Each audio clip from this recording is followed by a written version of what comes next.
All right, let's go ahead and get started. Can you guys hear me okay?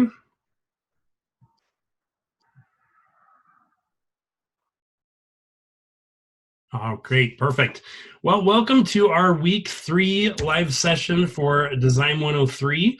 I hope you guys had a fantastic Thanksgiving last week. I know mine was really nice, spent a lot of time with family, and I hope you guys are all ready to dig back into it this week. And as we hit the second half of our course, second half of learning about the essential aspects of Illustrator. Now, today is going to be a little bit different. I'm actually going to be going through some announcements with you, and I'm going to be working with you a little bit later in the live session, but most of our live session today is going to be done by Laura, who's the other instructor that I introduced in our first week, who's working with me this mod. And so she's going to be handling most of our live session today. But before we jump into that, I did want to just go through the announcements real quick. The first one is always I want to remind you that I got the week 2 grading finished for everything that was turned in as of yesterday afternoon. I got that finished grading yesterday afternoon. So make sure to go in and again, click on the actual grade itself, and then click on the link that says show rubric, so you can see any specific feedback for anything you may have lost points for. And if you did lose points and want to fix those things, revise it and resubmit it, then you're more than welcome to do that, and I will regrade it the next time I grade and adjust your score. All right. Also in here, I have our learning coaches scheduled for week 3. So Christy's going to be available on Wednesday from 12 to 7, and then Thursday from 12 to 5. And again, those are both Mountain Time. Her contact information is down here. And we're going to be doing our multi-session just like always this Thursday from 12:30 p.m. until 2:30 p.m. So if you need some one-on-one help from me, definitely come in there and I'd be happy to help you out. And then we've got all the other multi-sessions going on as always, and the schedule is right here in this announcement that says 100 level multi-session schedule mod 12. Okay, so definitely if you're struggling with anything, you're feeling like any of these tools or techniques need a little more clarification, a little more practice, then definitely come into one of those and we would love to help you out with it. Okay, and so that said, I'm just going to turn it over to you, Laura. I'll go ahead and just turn off my sharing and you can just share your screen and go from here. Okay, great. Thank you, Jason. We are going to go right into the discussion board. There we go. Does everybody see that? Okay. The discussion this week is about utilizing the template layer in Illustrator, which will definitely go over layers and templates and the assignments. And it's really important to read through this discussion board. It does go into plagiarism. And it's really important to know what that is, because it's a serious offense. It could lead to you failing. You could be asked to leave school, to lose a job. And we want to know exactly what plagiarism is, because you can use, we all steal from other artists. It's changing it enough and using artwork properly so that you do not get into trouble. So make sure that you read through this, know what it is, know what you should and shouldn't do, and then use your 150 words for your first posting with citations, and then at least 2 other answers to another person, so that you're starting a conversation. And make these conversations lively, like you're really in a community, and engage yourself in those discussions, because this is a really important topic, and the more you all talk about it, the better you will get at it. So that's that, and then we're going to go right into using Illustrator. And let's see, I'm going to stop sharing, and then I'm going to share Illustrator. Okay. There we go. Okay. And let me find the chat. So this is, I'm getting situated, so forgive me. More and chat. There it is. Okay. I am all set now. So the first thing we're going to go over is the text tools. We're going to go over the use of text tools, and if you go to your type tools, you hold down, you can see there's a variety of, and of course all mine aren't showing, a variety of tools that you can use. So if you click in Illustrator, it will give you text automatically. And if you use this one, there's no boundary box, so it will let you, this will let you keep typing, and it'll go off into your pasteboard. So it doesn't have any boundaries. And what you can do when you want to resize this, what it'll do is it will just resize the type with the box. And this is not a great design technique. This will stretch your type for in order for it to be not a good design element. You want to keep the integrity of type, and you want to customize it and modify it in a proper way, which we will go through. So this is, see, it'll shrink it, it'll stretch it, and that if you draw with your type tool, then you will your type will fit into that box, and it will type within the boundaries, and it will flow nicely. So we're going to make this smaller, and I'm going to go to Essentials Classic, and that's going to give me more. So by changing my workspace to the classics, it gives me more options to customize my my text. So what I'm going to do is, this is awfully large, I'm going to make this regular. It's 72 points, so I'm going to go down to a much normal size. And as you're working in the character menu box, it will show you kind of the size. So you can, as you scroll through, you can get an idea of what size is going to work for you, that you need. You can also change in, let me go to my notes here. So your text tool, your type tool, you can click and it drops the text like we did at the top, and then it offers no boundaries, and you can type right onto the pasteboard. It stretches. It's sort of a way of quickly doing things, but when you click and drag, you want the width of the boundary boards. You want to be able to manipulate the wrap of the text, because it's going to do that for you. We'll just copy and paste this a bunch of times. And as you see, this is justified, and that's over in our paragraph. Now we can center this. We can left justify, and we can justify. And what that does is it's picking where the end of this is going. So that's centering that last line. And you can choose whatever works best for you, for your design in the paragraph alignment. The other thing that we can do in the character box is work on the leading, the kerning, and the tracking. These can be kind of confusing. The leading, and you'll go over this more in your typography class.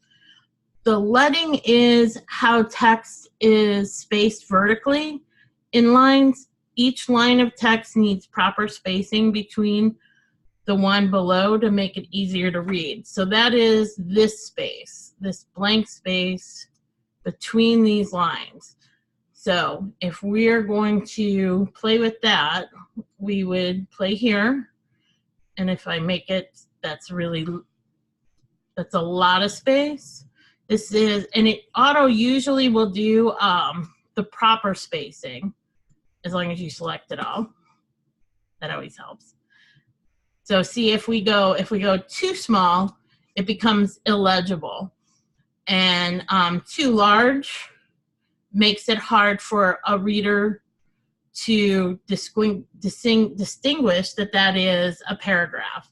So you can play with a larger amount of letting in like a headline or a subheadline, but as for body text, you're going to want to do the auto and keep it the normal amount, which is it goes with the font size. So Illustrator and Adobe will adjust that for you. The next is, and you can tell by the icons here what these are for. So the little arrows, it tells you you're dealing with the space between the characters. And this is the kerning.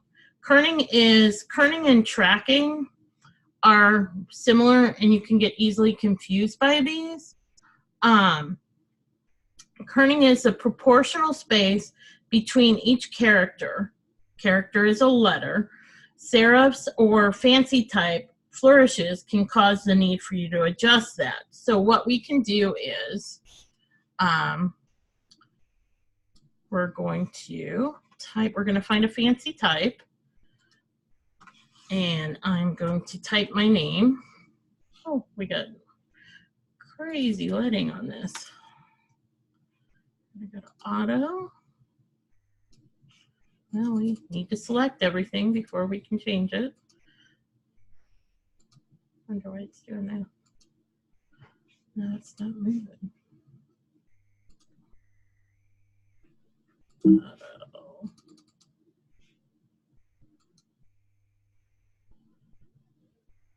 Auto.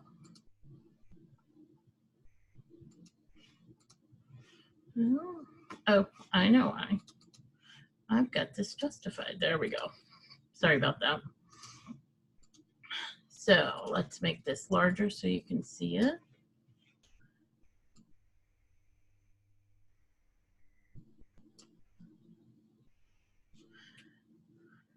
And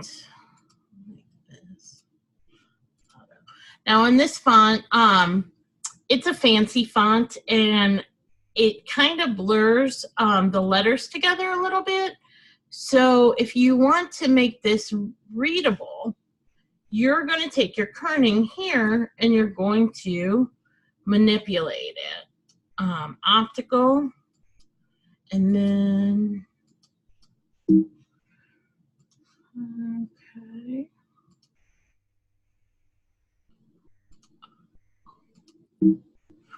Kerning, oh my.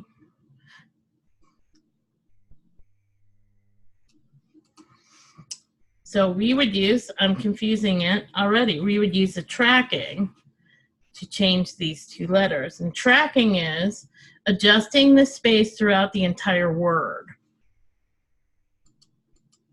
So that's going to let me space that. So now my U and R are not as close together, and you can distinguish between the U and the R. So you can play with these depending on the font. It's a way of modifying your text. Now, the other tools that we have is the area tool. And first we're going to get rid of all this. The area tool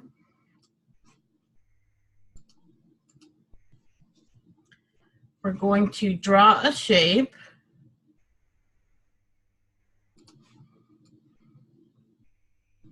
And I'm going to draw a circle. I'm going to draw a circle. And then we are going to go to our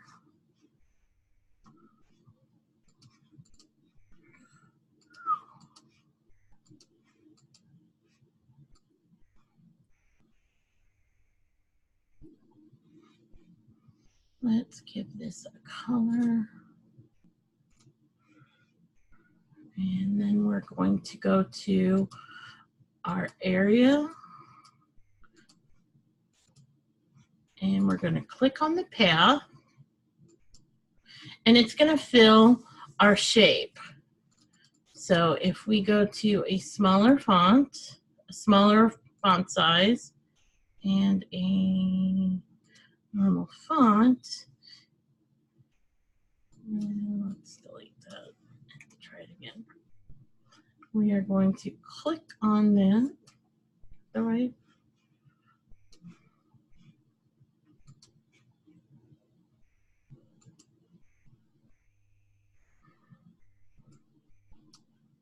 We can fill this shape. The area tool. And this will fill the text within the bounds of this shape. And it's using the shape as your boundary. And you can change your alignment as needed of how you would like it filled. And these are all things that the more you play with these, the more comfortable you get, and it will fit the design that you're trying to choose. Now the other tool that we will go over, we'll get rid of that, is the text on a path.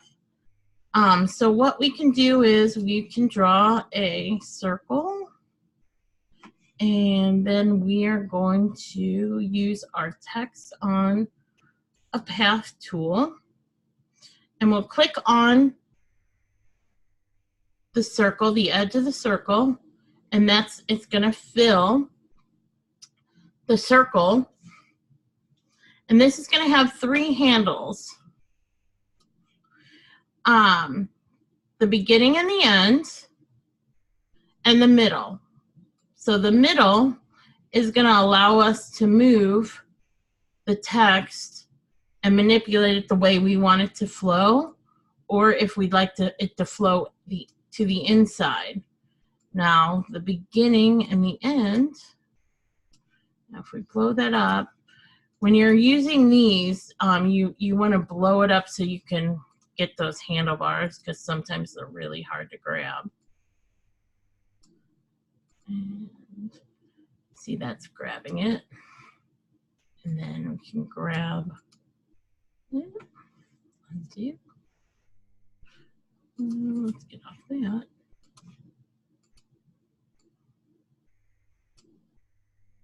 And I seem to be grabbing the text so that I can move it to something else. And we don't want to do that.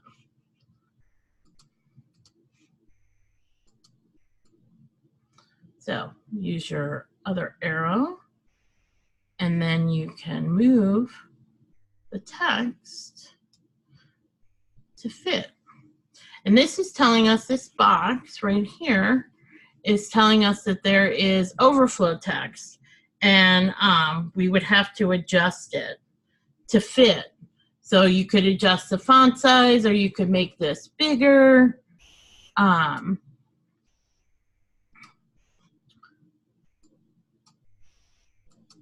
Let's grab that.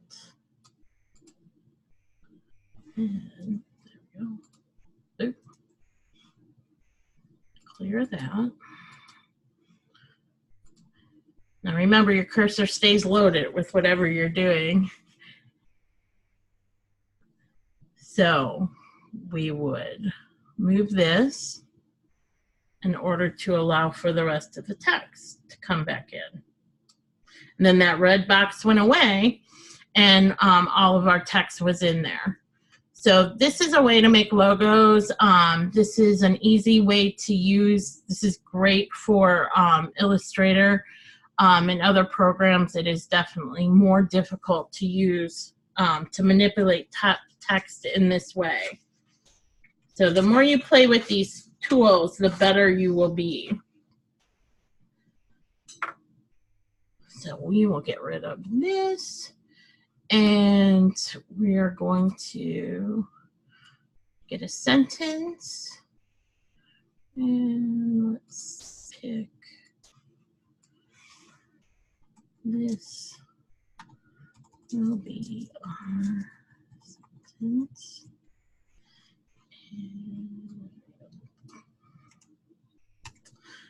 For the last tool that we use, I'm going to make this a little bit bigger.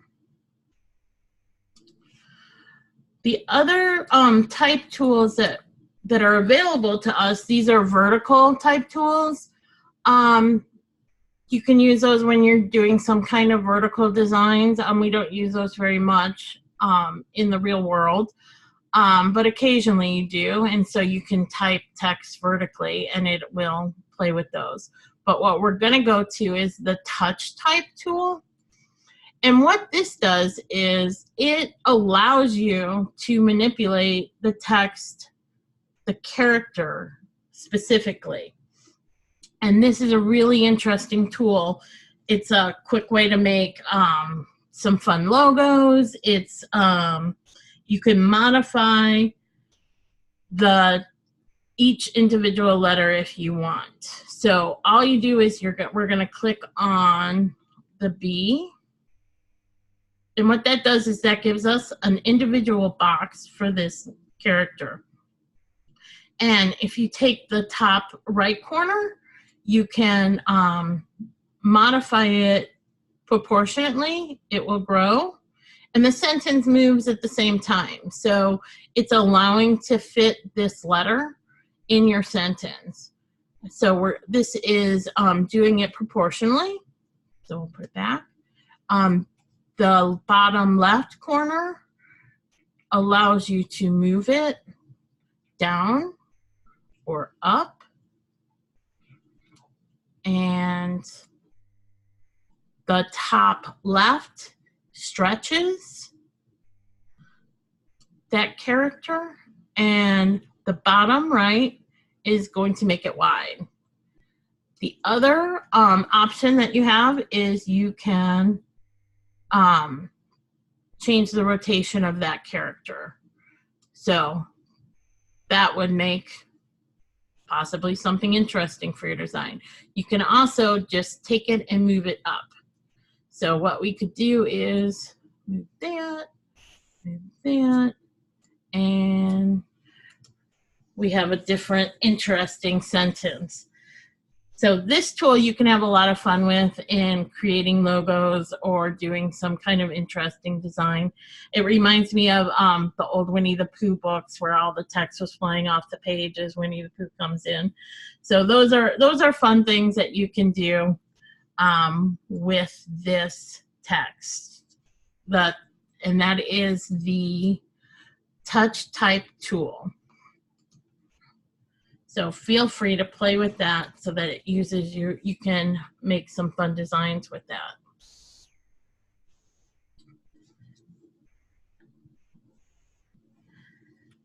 So the next item that we want to go through is changing our text.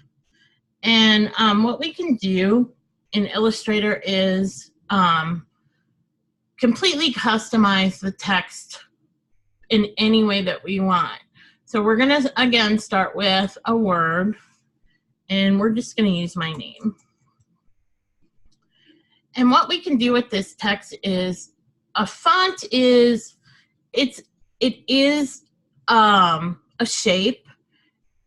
It is a set shape, and we are allowed to manipulate the size, the spacing, the alignment, but there's some things that we're not allowed to do. If we, say, want to put a stroke on this, text, it's going to really do something different that we might not like. So if we add a stroke, and we're going to add a red stroke, and if we change the size of that stroke, it is going to pinch and make, we can't even read it anymore. So that doesn't work. Now, whereas if you were using the stroke on a normal shape, for this one, it starts in the middle, and it goes in and out of the shape. So if you watch closely, you can see how that stroke changes. Now, what in text, it's just going in, and you're not allowed to change that. So if we go to our stroke dialog, we can show options, and that is, the corner is in the middle. You can make it, the stroke is in the middle. You can make it on the outside, or you can make it on the inside. Now on the text, you do not, it does not give you that option to do that. So what we would do is we would go to type, and we can change that into, we want to create outlines on this font. Let's take the stroke off first. And we're going to go to 0. No stroke. No stroke. Okay. And now we're going to go to type, and we're going to go to create outline. And what create outline does is, and I'm going to just make this larger, it creates this. This isn't a font any longer. I cannot change it.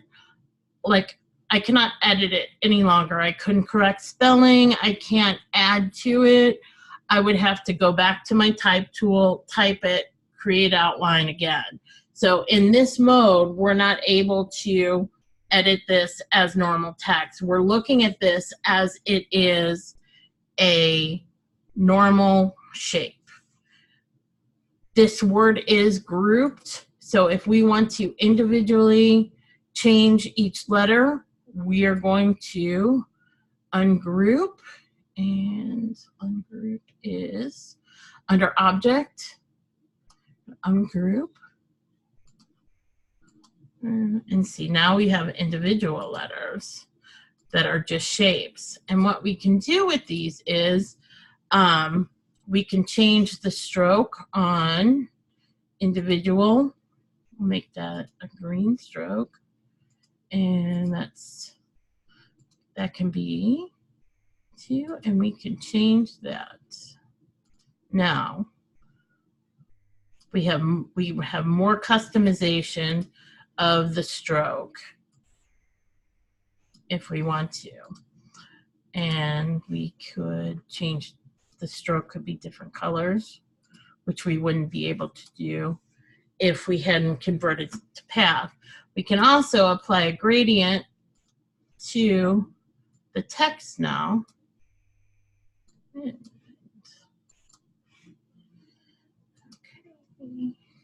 Gradient. That we wouldn't have been able to do if we hadn't converted it, because it doesn't allow you to add a gradient to a font, but it does if you make it a more complex shape.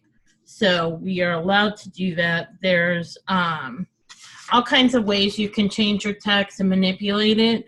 This is something that you really can spend a lot of time with and finding things that you like to do. And the more you know how to manipulate your text, the better off you're going to be when you need to make changes in projects that you do and for clients.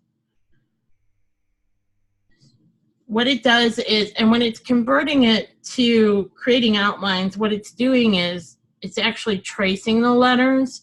So in some fonts, it's not going to be as clear as a basic font like this. If they're like that Hawaiian Killer that I showed you earlier, that would have a whole bunch of little shapes and it would be really hard to manipulate. So you have to pay attention to what works best for the design you're trying to go for.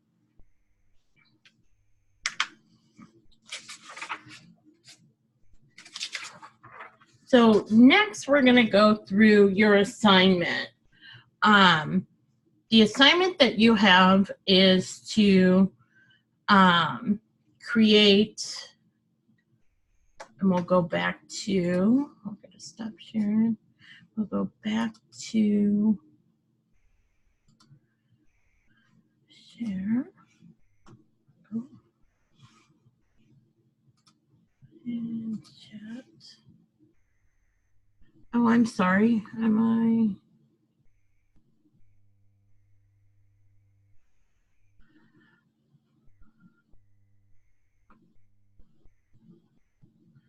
Okay, sorry, I missed the text, the chatting, so I wanted to make sure everything was okay. So your first assignment for this week, we're going to go to, and we'll go to week 3, and text in. So this is the assignment we're in. And we're going to follow the instructions and go through it.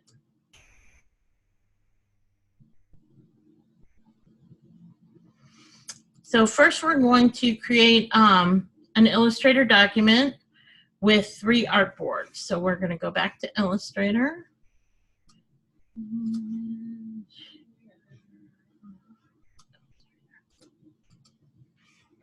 And we're going to go to New.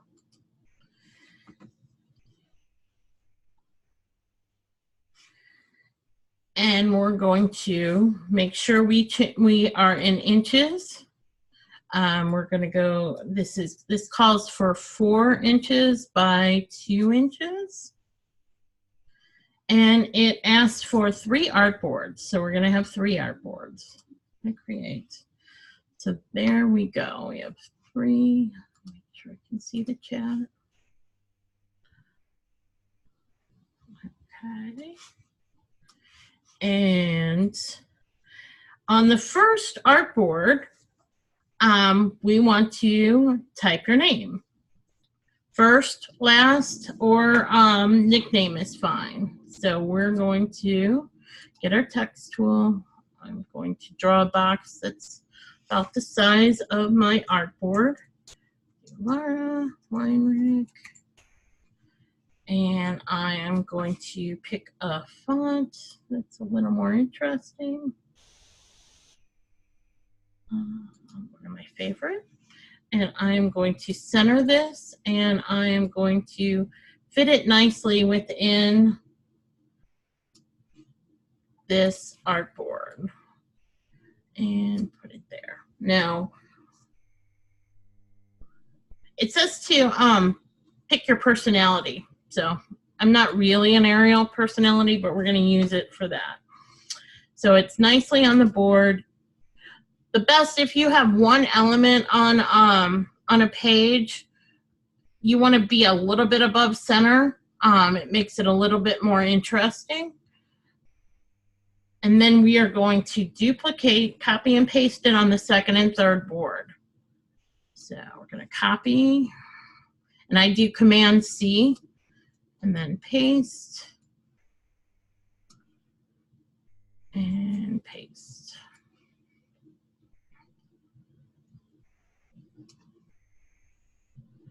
So we've copy and pasted on the second and the third board. On the second board, all we need to do is change the text to outlines and leave it as it stands. So we are going to select the box. We are going to go under type, and we are going to go under create outlines. You can use Shift Command O, and that will automatically create your outlines also. And there you see, once you see, hide that. Once you see that the font has changed and it has handlebars all over it, that is when you know you've changed it. And what you can do, what really you can do when you go to outline is you can manipulate the shape. So you can grab that one, or you can, if we go in really tight, you can pick a point. Let's pick a point. And you can drag that point and change the font to do things that you want. If you wanted to take out the E, we can just cover up that. I think we can delete those. There. We can just delete those points, and then that gets rid of that circle there. And then we could add a star there and make that fill white. And there's my new E. So we're going to undo. And we will go back. We went too far. Okay, so that is my text that is just outline. So we've accomplished that. Now we are going to go to the third one. Going to our third artboard. On the third artboard, change the text to outlines and customize 3 or more of the character letters so that your name becomes a unique and special logo.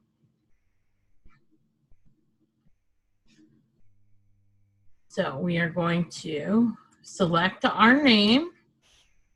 We're going to go to type. We're going to create outlines again. What we're going to do is we are going to ungroup this also. Now we can manipulate the letters individually. So what we can do is select, we're going to get our open tool, and I'm going to get rid of, I'm going to ungroup this also. Object, is that grouped? No, that's not grouped.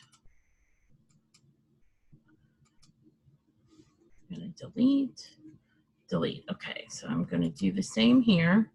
Delete my eyes. Oop, I deleted the whole thing. You want to select, let's blow it up so you can see exactly what I'm selecting. Luckily, Illustrator, Photoshop, InDesign, they give you undos, and it's a really powerful tool as you're playing with things. So you want to select the little anchor, and get that selected, and then you can delete that. And then we could put in a star here.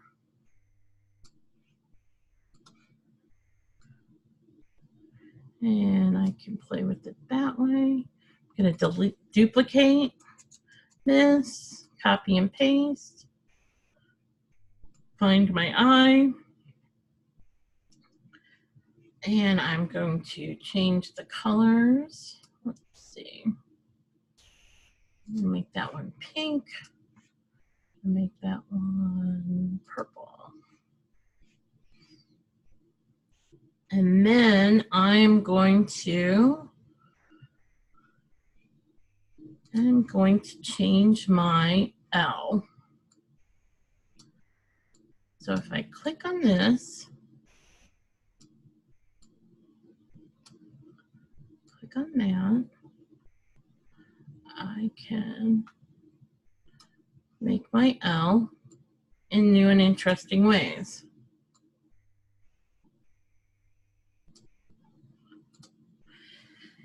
And basically, at this point, you could create your own font if you wanted to manipulate everything. So what I did was I rounded the corners there using that tool.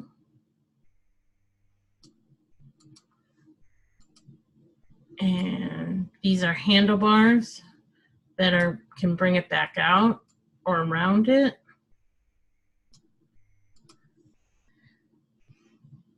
And we can move that one up,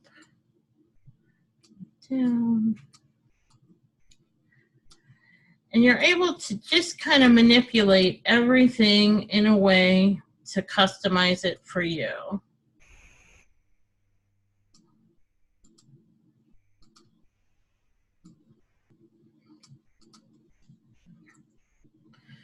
And that is a different look for this font. And I have, according to our directions, we needed to change the text to outline, customize 3 or more of the characters so that your name becomes unique and special logo.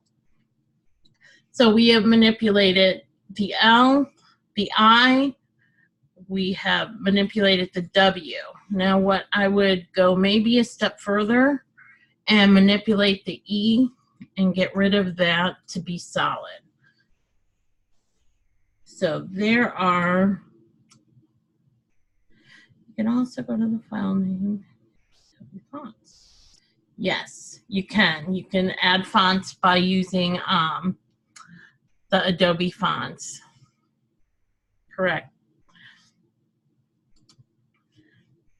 And then the last item required is to save it as DES103, underline assessment 3, and your first and last name. And you need to save it as the native file.ai.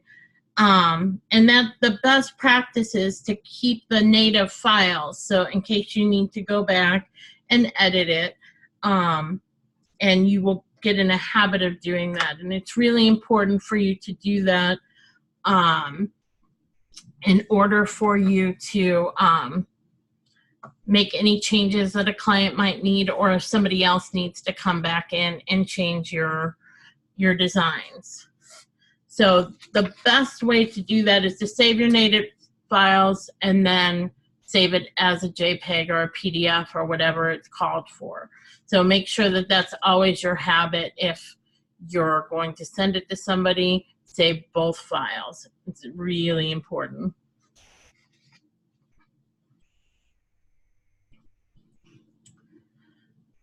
That could become non-readable. Yes, it really could. You want to make sure that your fonts are readable, and you could add like I could go back in and add a circle, like a really small white circle, to change that font so it is more readable, that it's an E. There we go. Now I've made a different font.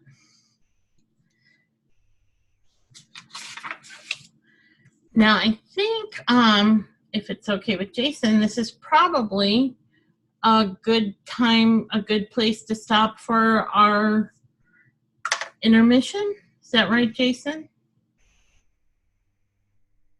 Okay. I will stop sharing and give it back to Jason.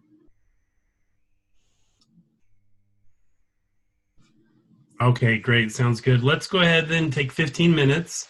I'm going to go ahead and just let me open up a window here with a timer for us.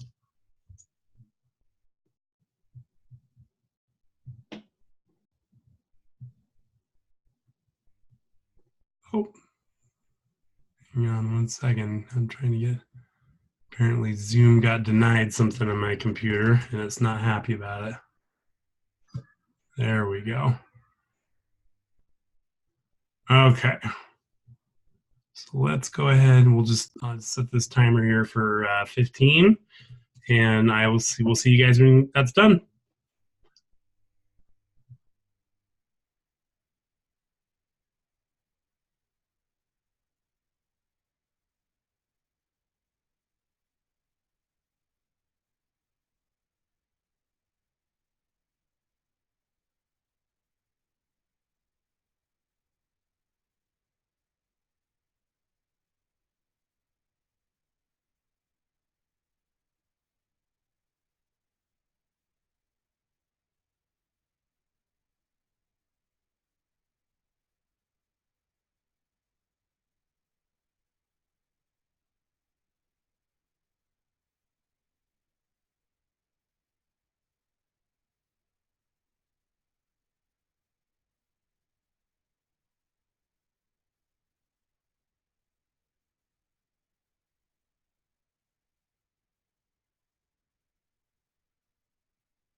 All right, we are back. Laura, if you're ready, you can take over again.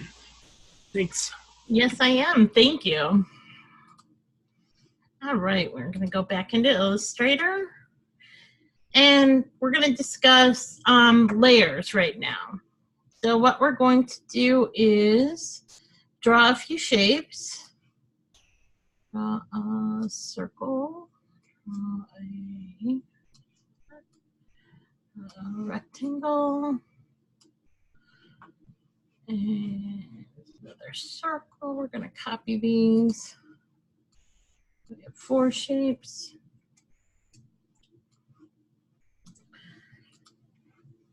So at this point in our layers, we're all on, we have the layer 1, and then we have sublayers. These are each equal at this moment. This ellipse is the last one. This rectangle would be the first one. And in this layers box, we can move these to any way we want to be above or below. And this is the eye. That means that you're showing. We can not show, and we can work. And if you're using a lot of layers, this comes in handy if you want to get rid of and not see a lot of the layers so that you can focus on whatever layer you need to be editing. So this is a very handy tool to be able to turn the site on and off. So what we're going to do is we're going to color. Let's go to swatches. We're going to make our circles blue, and we will do green for our rectangles. And we're going to turn the stroke on. Yep. That is not what we wanted to do. Go to stroke and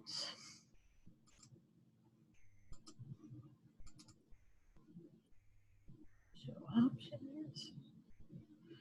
And we want no stroke.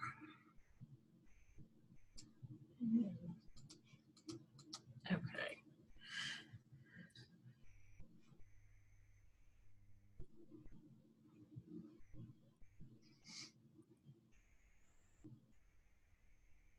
We want no stroke on our rectangles. There we go.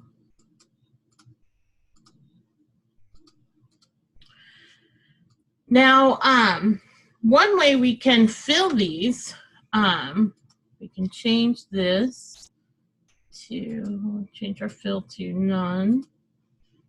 And we can use our eyedropper to, our eyedropper tool to fill. Now, if you use the keyboard eye, it will give it to you.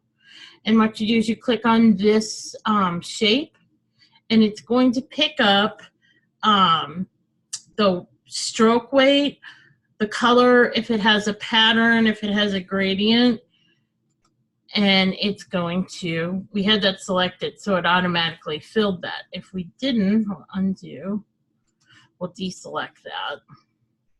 We're going to go to our eyedropper, and we see that's filled. Watch that fill, and then we can drop it. And let's select that. Fill, and it drops. And it takes all of the color and the stroke information and applies it to this next shape. So it's an easy, fast tool, especially if you've made a custom color and you want to make sure you're putting that color. If you have a lot of different values of that color, but you definitely want to make sure you're getting this value, that's a good way to do it. So in our layers menu box, we can see now our rectangles and our ellipses are a different color. So that makes it a little bit easier. We can see now this blue line here is, that's layer 1.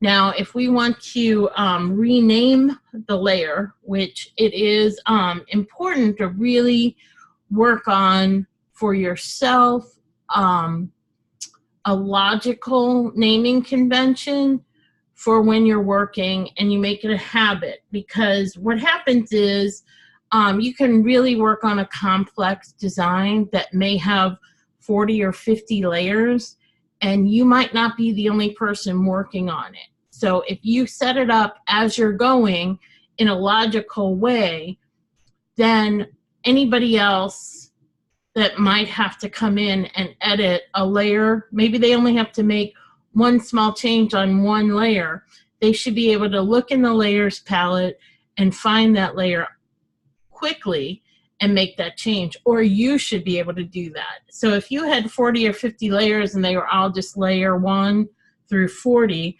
you have no idea what's on each layer. You'd have to go through it, and it's really important to know where you're putting things. I did a design for a convention, and it was for the Farmers of America, and it had at least 50 layers, and I had to change many of them in different ways for different applications. Some wanted the logo on, some wanted the logo off, so it was really important to have the logo and the attributes with the logo close together and in a naming convention, so I could quickly go in and delete that layer or change it to a different color according to whatever it is we were doing. If we were doing a postcard, or we were doing a t-shirt, if we needed to add logos to certain booths, that was easy to do. And it really, once I had my one design done, I could manipulate it in many different ways and not having to reinvent the wheel. If I wouldn't have named everything correctly, then I would have just had a really hard time finding everything. So there's 2 ways to rename things. You can click on the word, and you can just change it there. Or if you click on the icon, it'll bring up the layers options, and you could say, we're going to make this circles. And in here you have lots of different things that you can customize. Now the blue is, this layer is blue. It's going to show up blue, and you can change that throughout your palette as you build layers. That can be another way of you distinguishing in order to be able to, you could color code certain things that go together. So we're going to show this, we're going to be able to print it, we're going to be able to preview it. You could lock the layer. What that does is, that layer's set. You don't want anybody to change that layer, and it's good to go, so you would lock that. And you could also make it a template. So we're going to call that circles. We're going to do OK. We are going to add a layer, and that is the little, it looks like a sticky down here at the bottom, and it says create new layer. And we are going to move that to the lower. So our circles are going to be on top. Our rectangles, we are going to move to this layer. And we're going to open that up. So now we have the rectangles on one layer and the circles on another layer.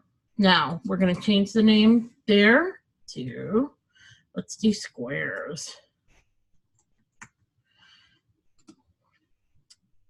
So if you want to start moving these around, you want to select that sublayer, and that's this one. And it tells you which one, this little red light tells you which one you're on.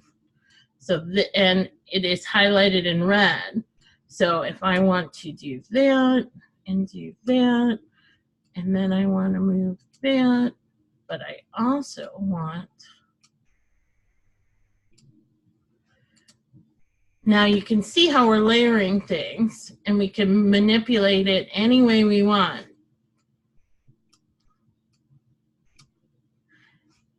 And you can put all of the rectangles on top and the circles lower. Now, if we can still change between the two. And then if we just want to deal with this layer, we can hide the second layer. So there's all kinds of ways you can change things. Now, let's see, we went through stacking order, payment. Okay, hide and show. And there we go. Now, this circle is used to select the element. So if you had many elements on the page and you wanted to, this is the circle that you want to get to, but you couldn't figure out how to get to it because there was a lot of layers above it, you can go to this and oh, that's not the one. Let's see, this is the one I want. So it tells you you're on the square layer and you have selected the circle, the blue circle there. So it tells you, you know where you're at. It's kind of a mapping guide for you to navigate through your design, especially as it gets more complex. So there's lots of clues that this is telling you. So I've selected the circle, I'm on this square layer, and it's red. So I know exactly where I'm at. And that can be very important. The more complex things, the harder it can be to find it, and it can get very frustrating, especially if you didn't create this, you're just correcting it. Say you're working for this is an advertisement for a newspaper, and it's a very complex ad that's got 30 layers, but you didn't make any of them. So you'd want to be able to go into the layers and find you only need to change the expiration date. So you would want that to be labeled, that's the only thing you have to go into and change it, instead of it taking a half hour to figure it out. Then you would only spend 5 minutes doing it.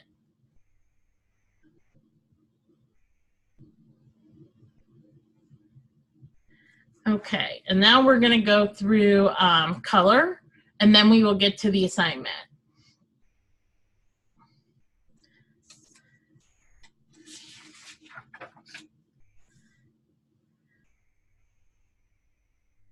So our color swatches, the best way to start off with is to kind of clear the pre-existing swatches.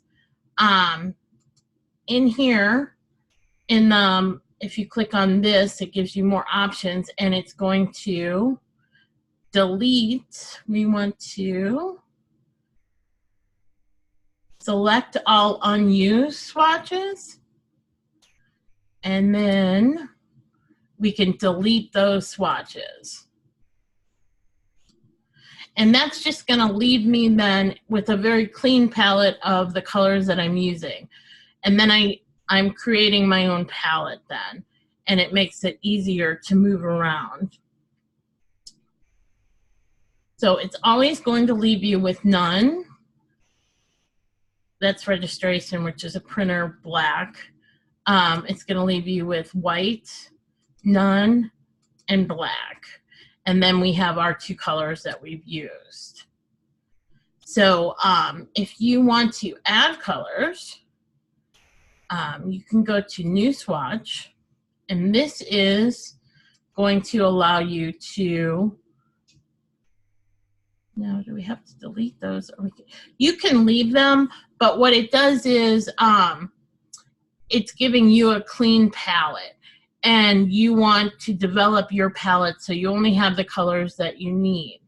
And there's many choices of colors, because you may want to customize your colors, or it's really a good way of communicating with the printer the colors that you used, or if it's going to the web. So CMYK is the printing communication with a printer, and it's a way of mixing colors. So it's cyan, magenta, yellow, and black. K is black. And what this does is, click off now. What this does is it's a process color, it's CMYK, and you can manipulate any of your colors to add a custom color. So what we could do if we wanted this to be a different blue that's lighter, we can, it's going to show you what color you're mixing in this box. It becomes more purple if we have less cyan. So this is where we're at now. And this shows you as you move on this slider what your color is going to be. Now as you move, if we move that and we move that, we're getting a whole different color. So and CMYK is a way of communicating with the printer. There's different ways of communicating with printers or web. There's Pantone colors.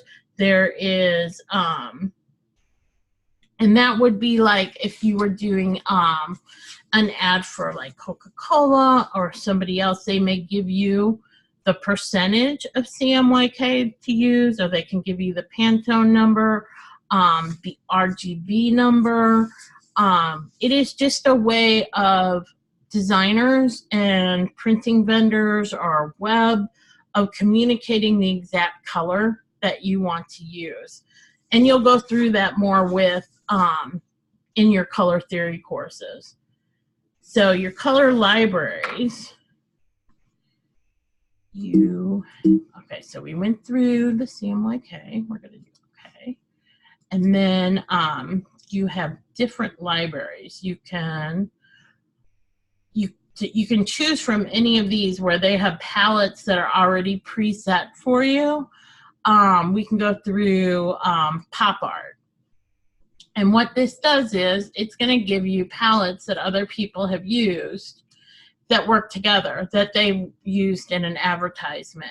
So if you like this palette, you can add that to your swatches.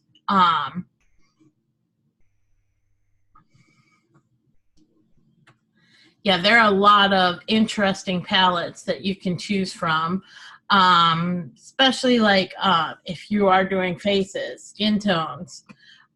Somebody's already done the work for you. You don't have to look through and pre-mix all the colors.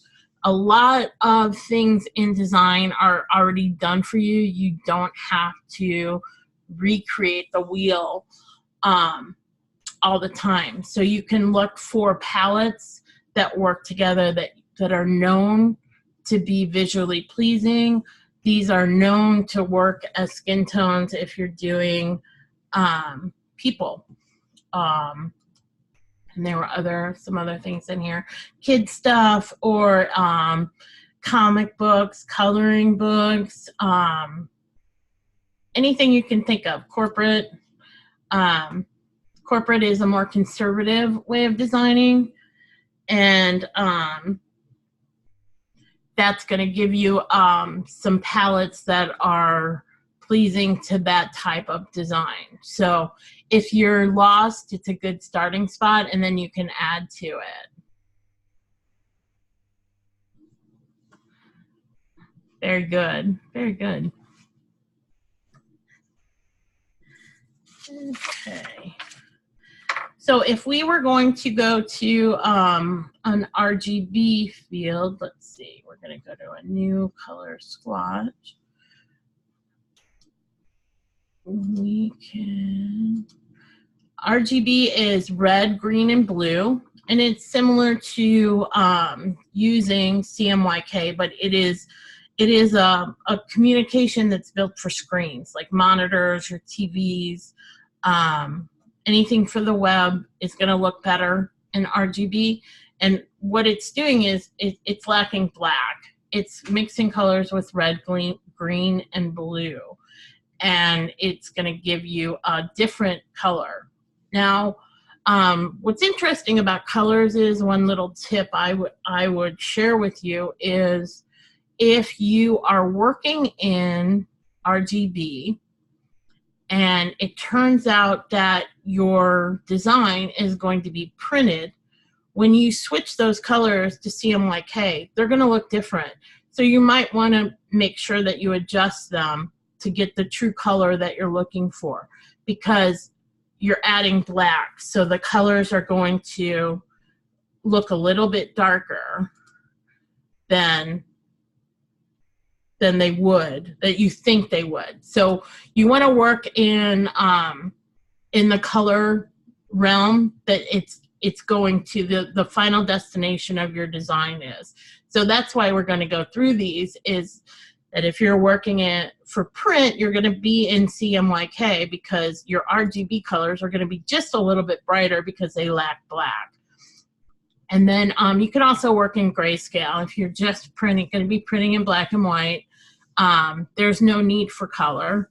To work in color, you should work in grayscale. So you want to know your final destination. If you don't know, it's fine, but just know when the printer has to adjust it, it may change what you think you're getting. So keep that in mind. So let's see. And I think I've gone through everything color, and I am going to switch it back to Jason to go through the assignment.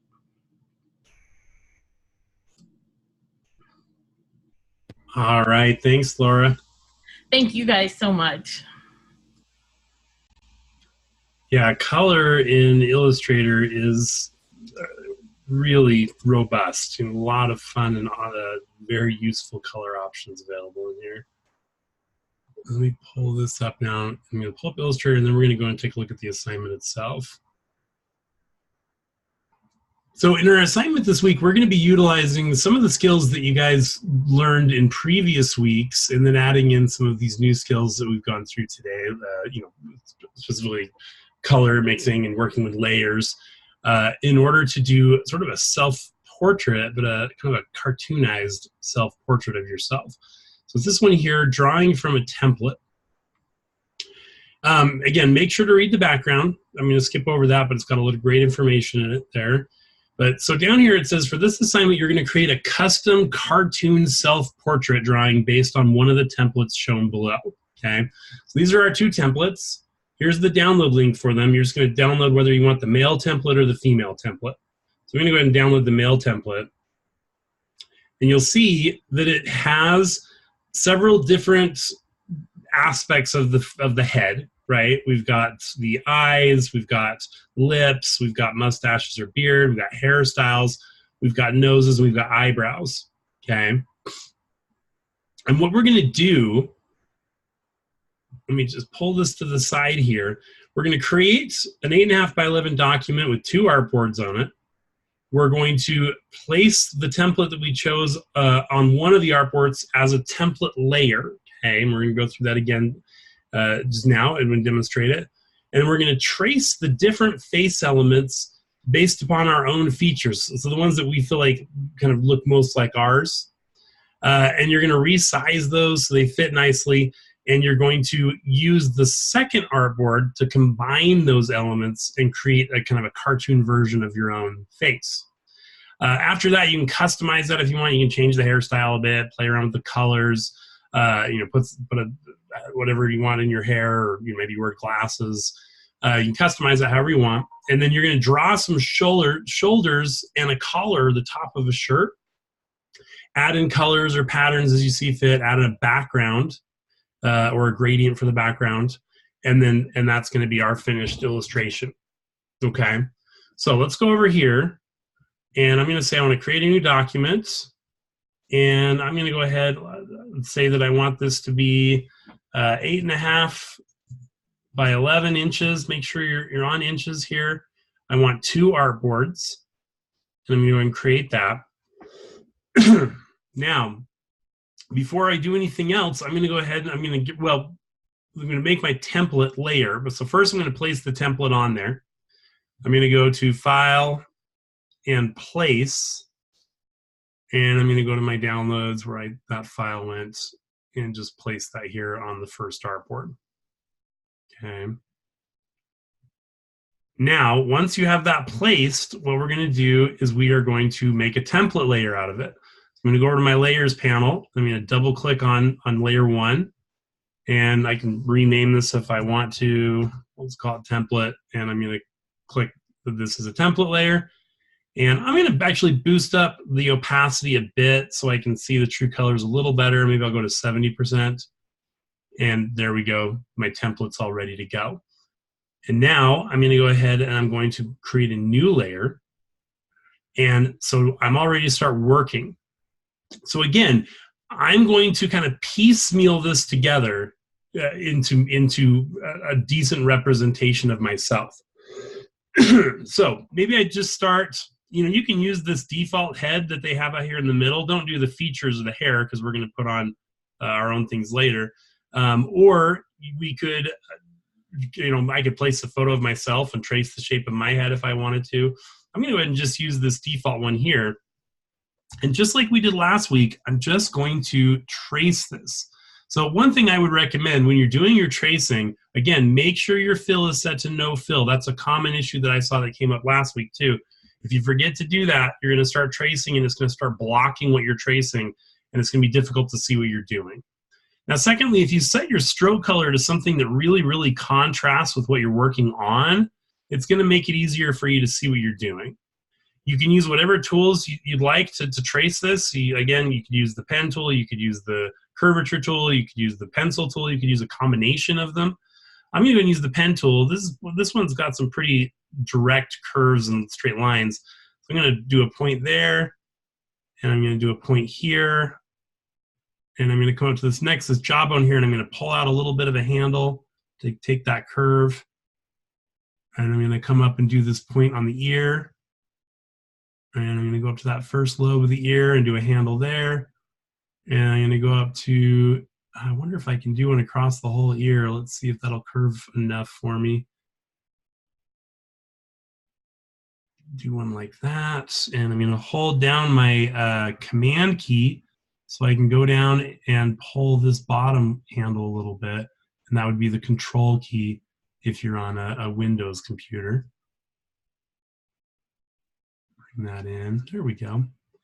And now I'm going to come and I'm going to do one right here, and of course that's not going to work at all with the second handle, but that's fine. I'm going to hold down that command key again, go and tuck that second handle in. And actually, I don't want it to be quite that harsh of a angle, so I'm not going to tuck it all the way in, but just close. And then up here, we're going to have hair blocking it. So I'm just going to get kind of random up here, just so I can get around this portion, knowing that I'm going to put hair over that. Then I get down here, and let's do the same sort of thing. Pull out the handle a bit there. Come down to the earlobe and pull out the handle again like so. Hold down my command key so that I can customize that top handle into position. And go ahead and make my next point there and hold down the command key so I can pop that one into place. And we'll come down and just do a little bit of a corner on that jaw. Pull out a bit there. Now I want to tuck in that one up top, so I'm going to hold down command again and pull that handle in so I get a corner. And I'm going to come and grab that. Now here, I'm going to pull this out quite a bit so I can get this neck. And I'm going to hold down my command key. I'm going to hold down Option so I get the Convert Anchor Point tool, so I can pull out my anchor point up there. But I only want the front one out because I do want the corner on that side. That looks good. And then I'm going to go finish this off, hold down Command, tuck that in like so. And I've got a good general shape of the face. Now, there are a couple of other details that I may want to add, because you can see these, this doesn't have ears here, so that's why I traced the ears. I'm going to get the nose afterward, but maybe I want to add in let's go here to the pencil tool, the pen tool again. Actually, let's just go to the pencil tool for this. Maybe I just want a little bit of a line there, a little bit of a line there, and a little bit of a line there. And I'm going to go to my smooth tool and just brush those so they're not quite so jutted. Smooth it out a little bit. All right, now I'm going to select all this that I just traced because I've got a couple of different lines, those ones I just added afterwards. I'm going to group it. You can go to Object and Group, or it's Command G if you're on a Mac, or Control G if you're on a Windows computer. And I'm just going to copy that, what I made, and I'm going to go over to my second artboard, and I'm going to paste it. Now, I'm going to go, and I'm going to go to my fills. Actually, I'm going to go to my swatches. Okay, I'm just going to bring up my swatches panel, actually. I'm going to go to Window and bring out my swatches panel. Now, whenever I'm working on a project, I don't use all these default colors, and you don't usually want to use the defaults. So the first thing I usually do is I go up to this little menu, and I say I want to select all the unused colors. You see that they're all selected except for the ones that I've used, which is that blue. And I'm going to go back up there, and I can choose delete up there, or I can click this trash can here. And it just kind of cleans out my swatches. So now I've just got my black, my white, no fill. I've got that blue that I used to do the tracing. Now I'm going to go down to those the swatches libraries that Laura went over. And I'm going to go to my skin tones. Okay. And I'm quite the white boy, so I'm probably going to need this top one, skin tone 1. So I'm going to click the folder, and that brings all those skin tones out into my swatches ready to use. So now I can go over here to my stroke panel, and I'm just going to set that darkest one as the stroke on the skin there, and I'll do a lighter fill when I do my filling later. Okay. Now, in order to organize this well, I may want to use additional layers. There's not too many components of this, but just to be safe, I'm going to go ahead and do that. I'm going to call this one just the head outline. Okay, and I'm going to make a new layer for working on the pieces that go within that. So now what I would do, and I'm not going to do a whole face right now just for time's sake, but I'm going to just show, I'll do a couple of parts of it. So let's just say that I'm looking at these eyes and thinking, okay, so what ones look the most like mine? Now, I would say I've got blue eyes, but I'd say these green ones in the bottom look the most like mine, and I can obviously change the color after the fact, so I'm just going to go with those. I'm going to use my ellipse tool to start off with, and I'm just going to draw an ellipse.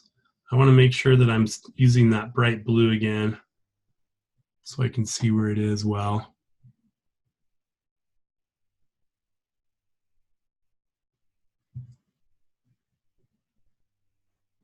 All right. Oh, whoops. Use the direct select tool, and there's bumping down one piece at a time. All right, so let's zoom in even further than that. All right, good enough. Let's go to my ellipse tool again, and let's grab one for this color, my iris. And then I'm going to do a third ellipse for the pupil.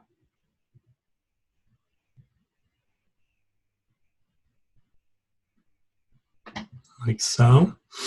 And then what I'm going to do is I'm going to go to my pen tool. Actually, let's do the curvature tool for this one. And I'm just going to do a nice curve over like so, and another one down here on the bottom. Now, I've got a lot of thick lines here, and I don't want that in most of these places. So what I'm going to do now is I'm going to go to my layers panel first of all, make sure I've got things in the right order. So that should be the bottom thing. So that's right. So I'm going to come here and I'm going to turn the stroke off on that. And I'm going to fill it with white. And then I'm going to go to this one here. And I'm going to turn the stroke off on that one as well. And for filling it, I'm going to go to my color panel. And let's see, I've got kind of a grayish blue eyes, so maybe something like that. And I'm going to go ahead and back to my swatches panel, make a new swatch of this. So I have that blue in my swatches panel. And then I'm going to go to this one here. Whoops. And I'm going to turn off the stroke. And I'm going to go ahead and fill it with black. And looking over here, I'm missing one thing. I've got kind of a white reflection. I'm going to go just trace it here. And fill that with white. And let's go pop it on my eye there. Then I'm going to go to this one, and I'm going to give it a black stroke. And I'm going to click the word stroke, and I'm going to play around with the type of stroke that I'm getting here. So maybe on the profile, I'd like it to be like thin out on the sides. And let's go ahead and boost the size of that, maybe to like that. So I've got a 3 with it thinning out on the sides. And let's do the same thing here. Go to stroke. Tell it to thin out on the sides. Go to a 3. Whoops. Change that to black. And I'm just going to shift this down a little bit. Shift that up a little bit. I'll go with that there. Now this actually, I'm going to make it just a little bit wider so it's overlapping my eye a little bit. Now I'm going to select that. I'm going to group it. Again, Command G. And what I'm going to do, I'm going to go to select that again, and I'm going to go to Object, Transform, and remember we talked about doing reflecting. So I'm going to reflect this, but I'm going to do a copy instead of making a whole new one, or instead of reflecting that one itself. And the only thing left for me to do now, I want to come up here and I want to ungroup this for a second, because I want to shift this reflection to the same side, like so, and go ahead and group that again. Yeah, that's at that magnification, definitely gonna look like I got a black eye there, huh? Now I'm gonna group the two together. I'm gonna select them, and I'm gonna go to Object and Group, and I'm gonna copy these, and I'm gonna bring it over to my other side, and I'm gonna paste them. And I can move them into place, and then the thing is I can resize them. Since they're grouped, I can resize them together until like I feel like I have a good size and placement for that. Okay. So I'm going to go to my Layers panel, and I'm going to go ahead and just call this one Eyes and make a new layer that I would then work on the next part with. Okay. Now, after I'd put all my parts on here, I'd go to my, I don't actually have to do them all before I do this, but sometimes when you fill something, it can hide things you don't want to hide.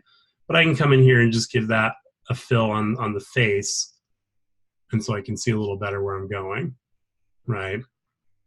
And again, yeah, you're right, the black eye, maybe instead of doing that black, maybe what I want to do is, let's go ahead and, so if I double click on these, I move into what's called isolation mode.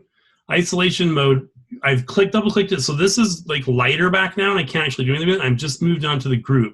If I double click again, I'll move within the group. So I'm going to keep double clicking until I've isolated just this eyebrow right here. You can see it says path.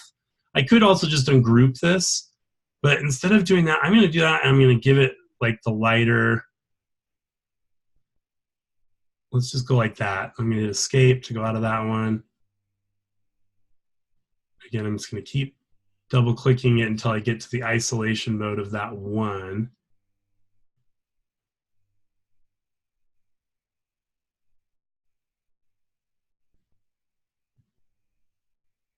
And again, this comes into the customization. Like it said in the instructions, you know, feel free to customize it. You don't need to use the same exact, oh, I did that one too light compared to the other one. You don't need to use the same colors. You don't need to use the same, you know, if there's something that you're like, oh, mine's basically like that, but I think that I should change this part, go for it. Change that part. So that's the color I've got. There we go. That's a little better. Okay, so I'm going to select all of this, and I'm going to make it quite a bit bigger because remember, this artboard is just for my face here. It's pretty small the way that it was. And move it down here a little bit, enlarge it. And so what I would do now, you know, like I would first of all, obviously finish off the parts of my face, right? Do my eyebrows, do the nose, do the lips. If you have mustache or beard, go and do that. Add a hairstyle. Once I finished that, then what I want to be doing is I want to be working with the head and shoulders and the background. Okay. So head and shoulders, it's really up to you how you want to do that. But I'll show you a couple of tricks that you can do. If I come down here and I copy that and I drag down the copy like so. Whoops, did that not? I must not have pasted it. Copy and paste it. There we go. So I want 2 copies of this guy's head. And the reason why I'm going to get rid of everything. I'm going to go to a tool here that is called the scissors tool. It's under the eraser tool.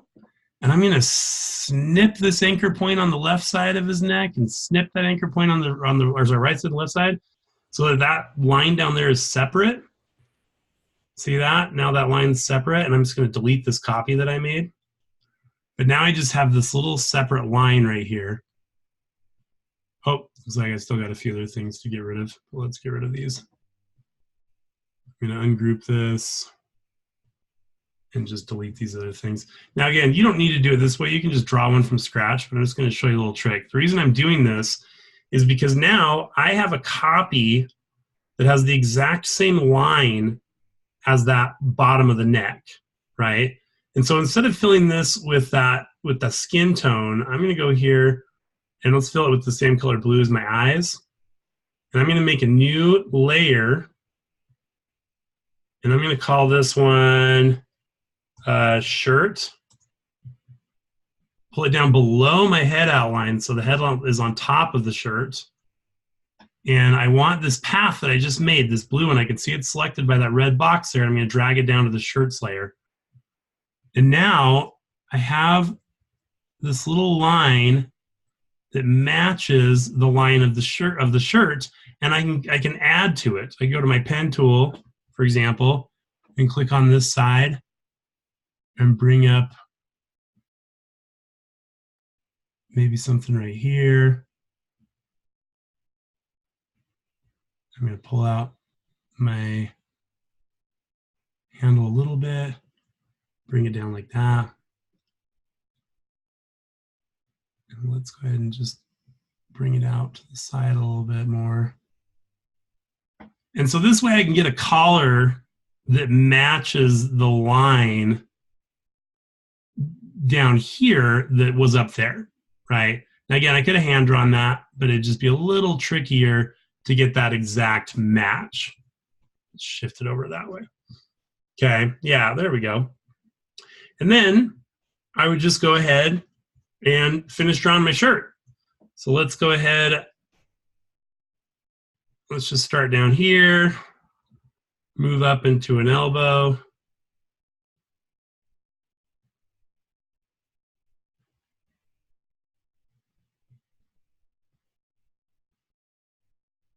Oh, I want to make sure that I go to the bottom of the page like so.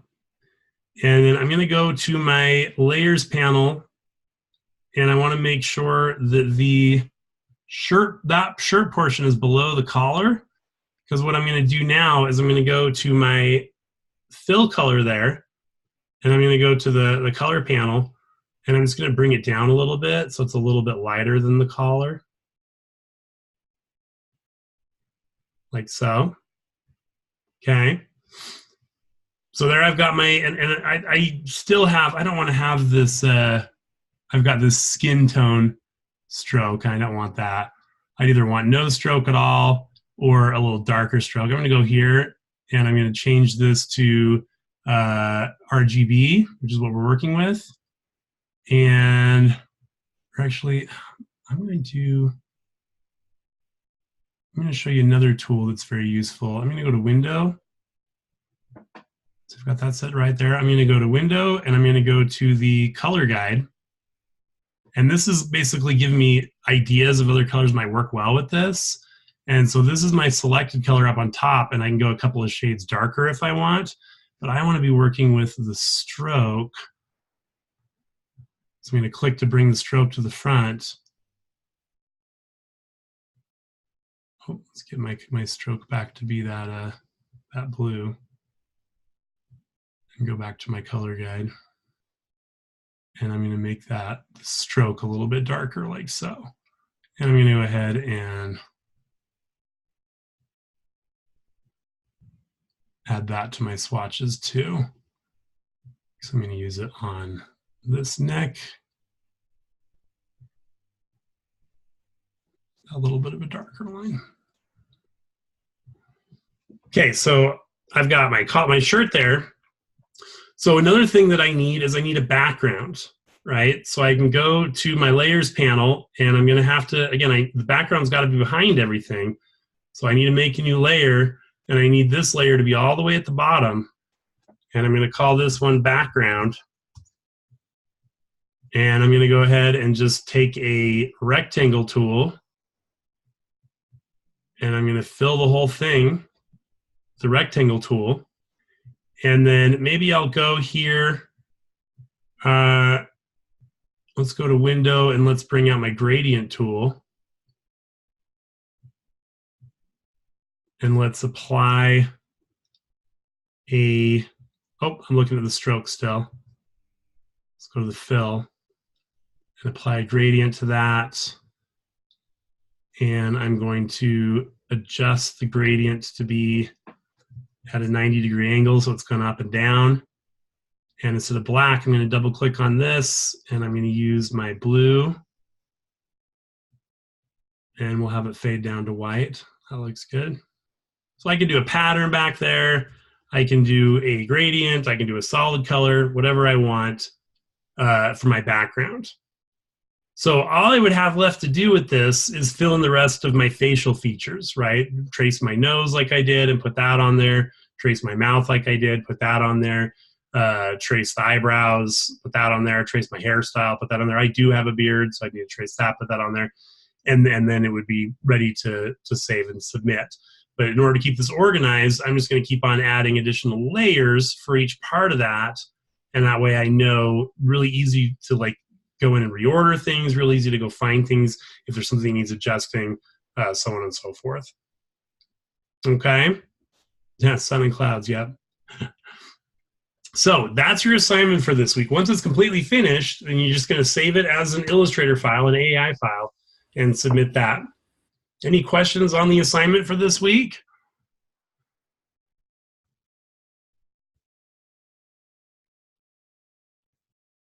All right. Well, then again, thank you very much for coming and joining us. And Laura, thank you so much for handling our live session today and teaching us so much stuff. And if you guys have any questions at all about anything, then obviously email me or call me or come into our live session on Thursday, 12:30 p.m. to 2:30 p.m. And I hope you guys have a fantastic rest of your week, and I will see you next Tuesday. Thanks, guys. See ya.